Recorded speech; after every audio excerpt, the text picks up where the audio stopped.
Have you ever felt that you weren't getting all that you paid for in a product or service that you just purchased?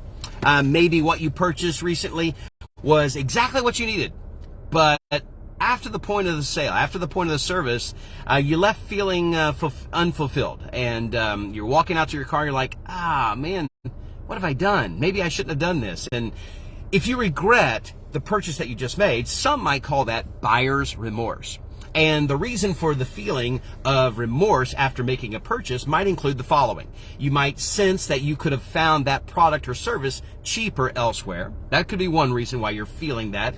It could be that you feel guilty for having any money spent at all. I mean, just because you went in there, somebody says, don't spend money, don't spend money, don't spend money. You need to save. And here you were spending money, and now you feel guilty because other people have pressured you into believing that spending money is wrong.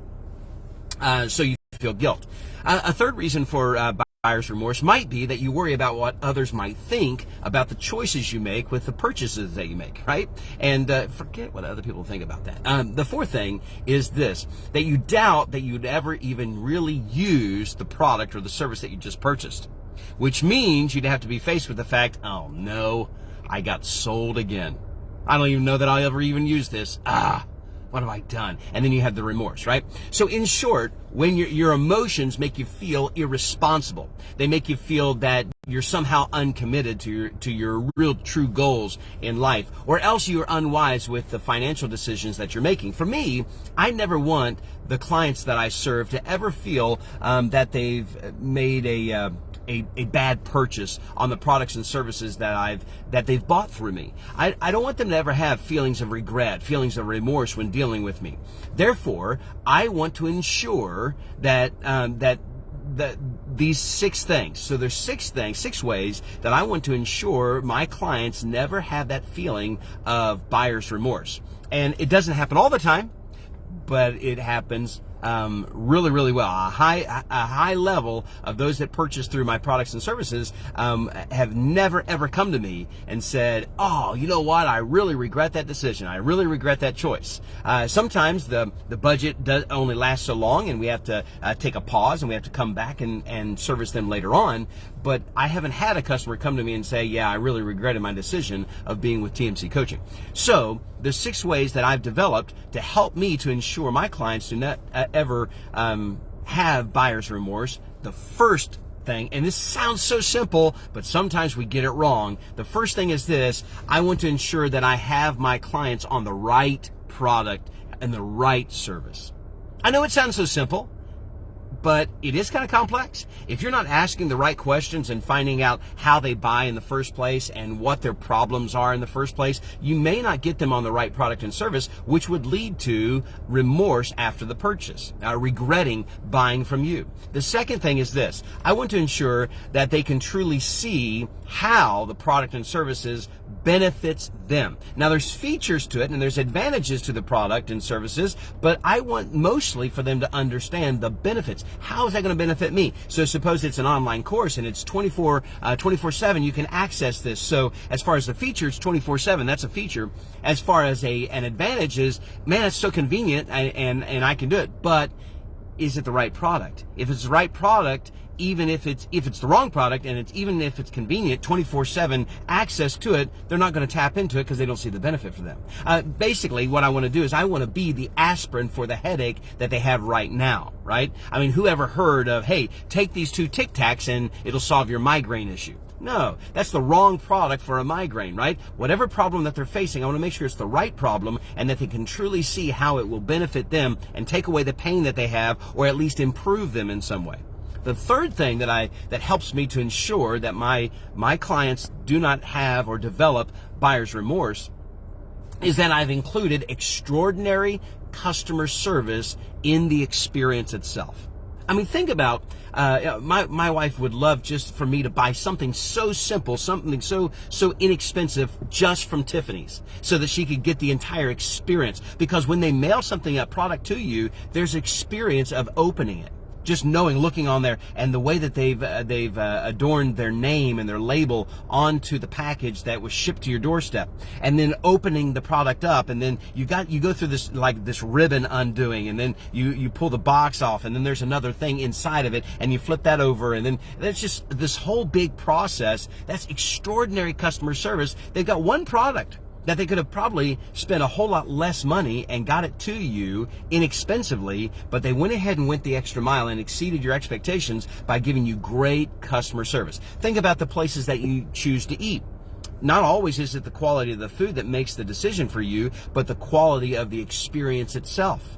Because the cleanliness of the restrooms, the cleanliness of the kitchen, the cleanliness of the atmosphere, the enjoyable face that the servers have when they're bringing the meal out to you and so forth. So extraordinary customer service has to be attached to the products they're buying, else they're going to be regretting the purchase that they made. And so I'm not trying to make a sale alone. I'm actually trying to make a raving fan. That's what we're trying to do with our clients.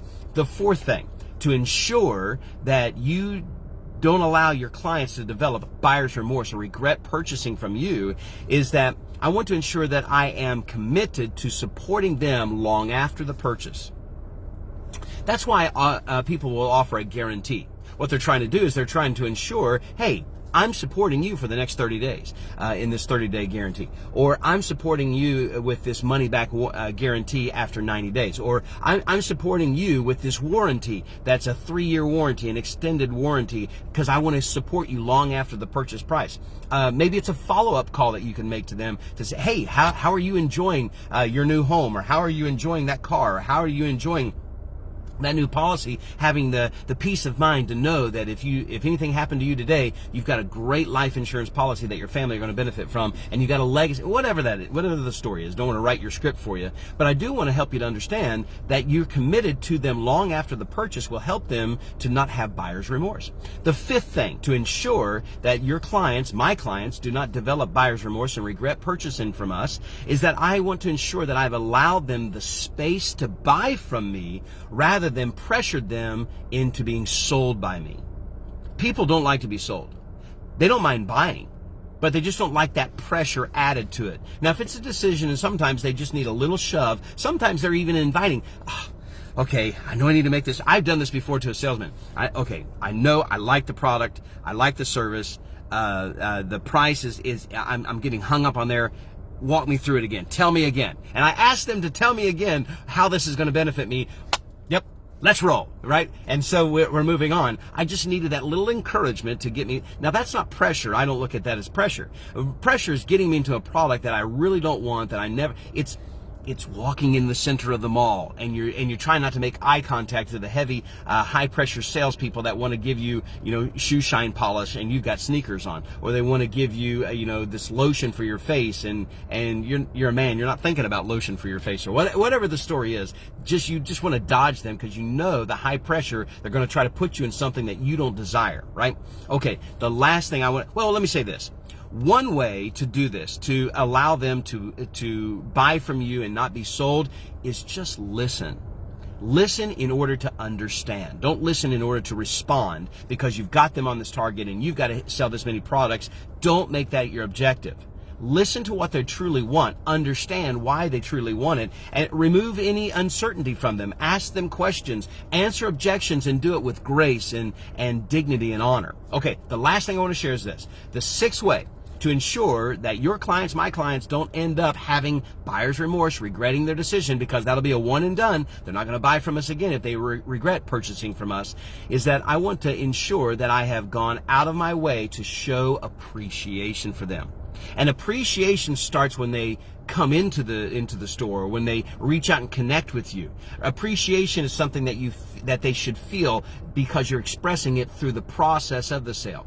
Appreciation ought to be felt when you close the deal. Appreciation ought to be felt when you follow up with them, and long after that, it should be appreciating your customers, because if you don't, guess what? Someone else in your competition, they will.